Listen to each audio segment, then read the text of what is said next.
জানো বাবা, আমার অনেক খিদে লাগছে, সকাল থেকে কিছুই খাইনি। ও বাবা উঠো না। তুমি এখানে কি করতেছো মা?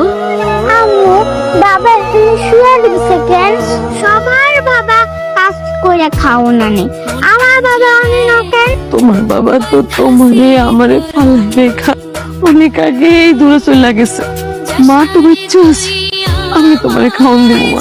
আমার কাছে 50 টাকা ছিল, ওই 50 টাকা দিয়ে রুটি আর কলা কিনছি আসিয়ার লেগে। ওর এতে পেট ভরে যাবে।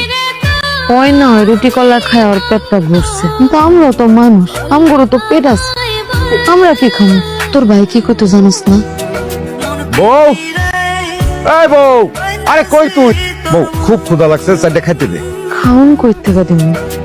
তুমি জানো না ঘরে যে চাল ডাল কিছু নাই। তুমি না কইছো কাম শেষ কইরা আর থেকে বাজার করে